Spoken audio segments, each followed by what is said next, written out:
Hello बच्चों, कैसे हैं आप। आशा करती हूँ अब आप पूरा ध्यान पढ़ाई पर दे रहे होंगे, क्योंकि आप जानते हैं आपकी परीक्षाएं बहुत नज़दीक हैं। तो आप अपना ध्यान पढ़ाई पर दें, पढ़ने के साथ साथ अपने स्वास्थ्य का भी पूरा ध्यान रखें। बच्चों, आज हम वाक्य जो व्याकरण का एक चैप्टर है और आप क्या एक व्याकरण में वाक्य आएगा, तो यहाँ आज हम वाक्य का अभ्यास करेंगे। ये मैंने आपको पहले भी समझाया था कि वाक्य किसे कहते हैं, कितने भेद हैं।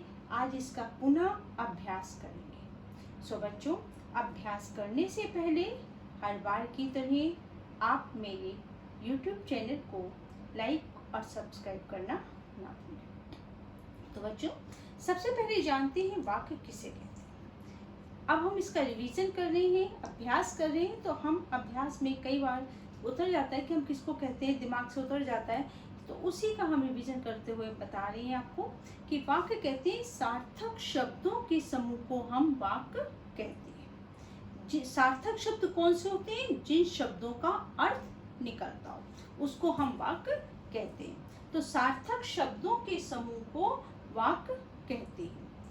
यहाँ मैंने लिखा है शब्दों के सार्थक समूह को वाक्य कहते हैं।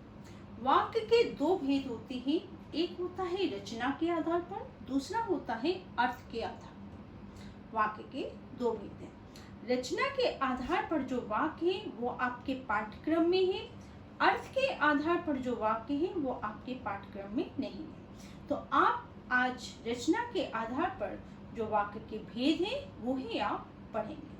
तो रचना के आधार पर वाक्य के तीन भेद होते हैं, जो मैंने यहाँ लिखा है। पहला सरल वाक्य, दूसरा संयुक्त वाक्य और तीसरा मिश्र वाक्य। सरल वाक्य किसको कहते हैं? सरल वाक्य कहते हैं जिसमें एक मुख्य क्रिया होती है, जिसको हम साधारण वाक्य भी कहते हैं। जैसे पक्षी आकाश में उड़ रहे हैं, मोहन खाना खा रहा है। तो यहाँ पर एक क्रिया है जो मुख्य है, वो साधारण वाक्य कहलाती है।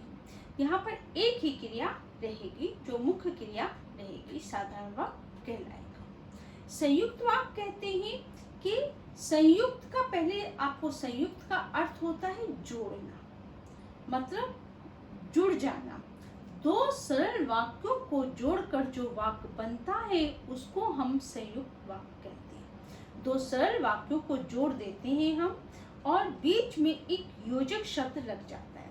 योजक शब्द लग जाने से दो सरल वाक्य जुड़ जाते हैं। और अगर हम उस योजक शब्द को हटा देते हैं तो वो दो स्वतंत्र मतलब दो सरल वाक्य बन जाते हैं। दो अलग स्वतंत्र जो वाक्य बन जाएंगे कि जिनका आपस में कोई संबंध नहीं है। जैसे राम पढ़कर सो गया, एक आपका वाक्य है राम पढ़कर सो गया। अब इसको हमने संयुक्त वाक्य में बदलना है। राम पढ़कर सो गया एक सरल वाक्य, और इसको अगर हमने संयुक्त वाक्य में करना है तो राम ने पढ़ा और सो गया।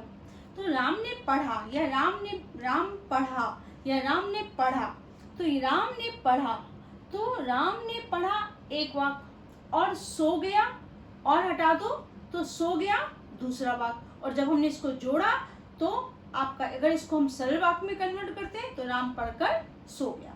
तो यहाँ पर कहने का मेरा तात्पर्य ये है कि एक जो सरल वाक्य को हम अगर संयुक्त वाक्य में बदलते हैं तो बीच में योजक शब्द आता है, और अगर हम योजक शब्द हटा देते हैं तो दो सरल वाक्य बन जाते हैं। ये होता है आपका संयुक्त वाक्य। संयुक्त वाक्य में योजक शब्द जो होते हैं जैसे और, इसलिए और तथा, एवं, ऐसे जो शब्द होते हैं वो योजक शब्द होते हैं जो बीच में लगे होते हैं। आगे आता है मिश्र वाक्य। मिश्र वाक्य में क्या होता है? इसमें एक मुख्य उपवाक्य होता है, एक मुख्य उपवाक्य होता है। बाकी जो वाक्य उपवाक्य होते हैं वो मुख्य उपवाक्य पर डिपेंड होते हैं, आश्रित होते हैं। आश्रित होते हैं मतलब डिपेंड होते हैं। एक तो मुख्य वाक्य है लेकिन दूसरा उसके ऊपर डिपेंड हो गए। तो जैसे इसमें एक शर्तवाचक भी हम इसको कह सकते हैं। जैसे मैंने आपको पिछली वीडियो में भी जब हम वाक्य पढ़ा रहे थे तो समझाया था इसमें शर्तवाचक आ जाता है, जैसे तुम पढ़ाओगे तो मैं पढ़ूंगा। यहाँ पर तो शब्द आया, तो मैं पढ़ूंगा, मतलब तुम किस पे डिपेंड हो गए? पढ़ाने वाले पे। तुम पढ़ाओगे तो मैं पढ़ूंगा। जब हम दूसरे पे डिपेंड हो जाते हैं तो वहां मिश्र वाक्य कहलाता है। अगर तुम कहो तो मैं चलूं, मतलब तुम कहोगे तो मैं चलूंगा, अदरवाइज मैं बैठूंगा। कहने का तात्पर्य यही हुआ ना। तो यहाँ पर जब हम उपवाक्य में मुख्य उपवाक्य पर जब डिपेंड हो जाते हैं उसे हम मिश्र वाक्य कहते हैं। मिश्र वाक्य की पहचान है कि जितने भी मैंने आपको बताया भी था, जितने भी ये जा शब्द से, जा वर्ण से जो शब्द शुरू होते हैं वो सब मिश्र वाक्य में आते हैं। जैसे जैसे, जिसने, जिन्होंने, जिनको, जिन, ऐसे जो शब्द हैं ये सारे मिश्र वाक्य में आते हैं। जैसे ही मैं घर में गया वैसे ही तुम आ गए, या जैसे जैसे जैसे भी ये शब्द आ जाएंगे तो यहाँ पर ये सब मिश्र वाक्य कहलाते हैं। इसमें योजक शब्द होते हैं यदि, अगर, तो, जैसे, जिसने, जिसको, जिन्हें, जो, ये सब योजक शब्द हैं, ये जो तय लगते हैं। तो यहाँ पर ये मिश्र वाक्य कहलाते हैं। बच्चों, इनको जब भी दो तरह से इसमें प्रश्न पूछे जाते हैं, या तो आपको वाक्य का भेद पूछा जाए कि ये वाक्य दे दिया जाएगा, आपसे पूछा जाएगा ये कौन सा भेद है, सरल है, संयुक्त है कि मिश्र है, या आपको इसको कन्वर्ट करने में, मतलब वाक्य को बदलने के लिए दिया जाएगा। जैसे सरल को संयुक्त में बदलो, या संयुक्त को सरल में बदलो, या संयुक्त को मिश्र में बदलो, मिश्र को सरल में, इस तरह के भी प्रश्न पूछे जाते हैं। तो आप लोग ग्रामर की किताब से, व्याकरण की किताब से इसका अच्छी तरह अभ्यास करें, और आप जितना अभ्यास करेंगे उतना आपको अच्छे से समझ आ जाएगा। बस ये अभ्यास की